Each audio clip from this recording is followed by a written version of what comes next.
What is happening, everybody? trueeevil here, and today we're on day 4 of Blue Protocol's release, and we're going to get some good new ways to increase our ability score today once we hit level 38. So I'm going to walk you through how to do that, as well as give some general tips on Tina's Mindrealm, because I'm seeing a lot of people mess up the mechanics of that dungeon, and I just want to talk about some things to do if you don't have a party. So without further ado, let's talk about how to get that high ability score today. Embedding is going to be the most important new thing that releases today in Blue Protocol that is going to increase your ability score, which is why I've been saying be sure to be ready for your gem crafting and just getting all these resources ready, because you're going to need 11 of these bad boys to get the stats you want, and it's going to really be significant. Even with the most basic gem, you're going to get about 110 mastery if you want mastery. You're going to get a lot of extra crit chance if you want rubies, etc, etc. So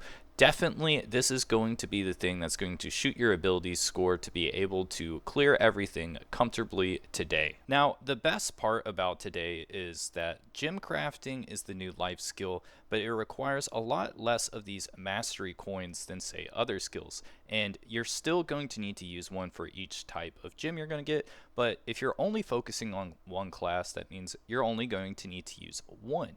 And this is a lot nicer than yesterday when we focused on mining, where you have to use one for each type of sort of rock, and on smelting, we had to use one for each type of processing on those rocks. Whereas in gem crafting, we just have to put one in and we can make all of the basic emeralds or rubies, etc, etc. So definitely a huge W today. Don't have to worry about being tight on these mastery tokens, which makes it a great thing to do. I also recommend just saving up some of those extra mastery coins that you're going to earn today and be ready for the later days to see where you're going to want to put them, because it's going to change person to person. So definitely hold off on using all your mastery coins today and wait for a couple more days to see what you really need.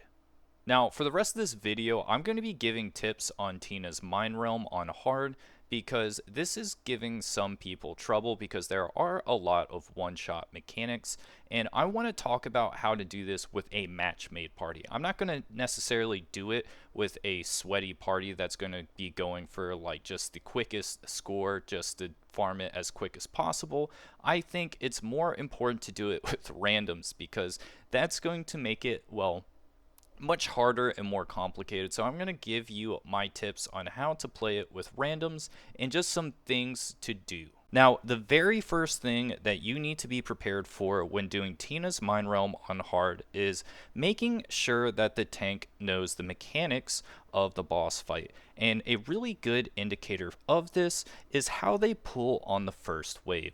If they pull like this guy is doing here, it most likely means they know the mechanics. But if the pull kind of seems like skewed, they don't get all the mobs, etc., it might mean it's their first time doing the dungeon. So I would really recommend typing out the mechanics that are going to lead to one-shots, because, well, you don't want your tank to get wiped because they might not use the resurrection beans because it's one of the early dungeons, and you just kind of don't want to waste 8 minutes, right? So highly recommend to type the mechanics in just to make sure everyone has a good chance of survival.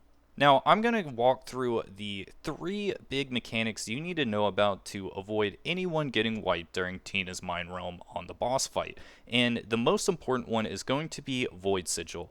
Basically, someone is going to be hit with a Void Sigil, and after 30 seconds, they are going to get 07'd. And to avoid getting 07'd by this, basically what you need to do is hold on to the sigil for about 15 seconds. Then at 15 seconds, you're going to pass it to someone else. And this is important to wait a while, because the way to purify this doesn't happen until about 40 seconds in. So if you just pass this immediately, it's just going to cause a lot of chaos. So be sure to hold it for a little bit. Then once it's about to be 15 seconds before the Void Purify, you're going to want to pass it to the tank, and the tank is going to be hit with an attack that purifies this. They need to make sure that their defense skill is up for this, and that's the most important part. You just don't want to pass this like a hot potato willy-nilly, because people are going to get wiped and people are going to be tilted out of their minds. Now let's talk about the other Tank Buster attack, because if you don't have the highest ability score possible, this could lead to some wipes. And basically what happens is that there is going to be a signal with a circle, and there's going to be 4 arrows that appear. And what you're going to want to do is just everyone group up. And the reason you want to group up for this Tank Buster is that the total damage is evenly distributed to all the players in the circle. So you need to make sure at least 3 players are in the circle. And once you get to the harder difficulties, of course, you're going to need everyone, but because this is hard mode, not master mode, you don't necessarily need everyone, but it's always nice to just like fully commit to the mechanics. So once you get to the harder versions of them later, you're able to do them with flying colors. Now, let's talk about the last mechanic that is going to lead to wipes, which is Tina gets really huge and she is going to move her spear thing around, and if you get touched by the spear, you are going to get 07'd. So the biggest thing you need to watch out for is, as you can see here, it's pretty telegraphed on which one the first spear is going to move, and if you go into a wardrobe, you're going to go into the one on the opposite. What you're going to want to do is wait till sort of halfway on the movement of this, because if you're like, okay, it's going to move this way, and you go in too quickly, then it's going to lead to a wipe because the spear is still there when you get into the wardrobe. So definitely don't go in too quick.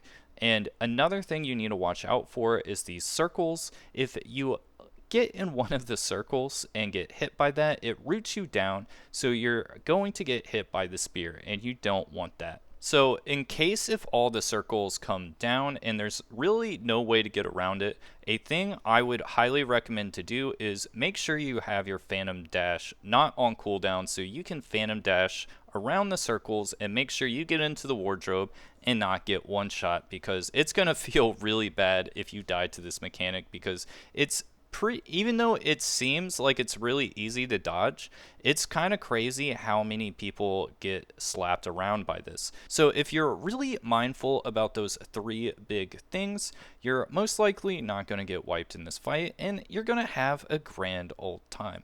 So make sure that you really know what you're doing before going into this one, and I'm really excited that there's like actual mechanics in an early dungeon. So huge on this. So those are my biggest tips for day 4 of Blue Protocol. Let me know in the comments if those were helpful for you, as well as let me know how your drops are going, because I do get kind of like a little salty when I've been farming to try to get the ring and I get the intellect ring, which is funny because I'm using Shield Knight and Marksman, and that's like the only thing I can't use. So see you guys next time.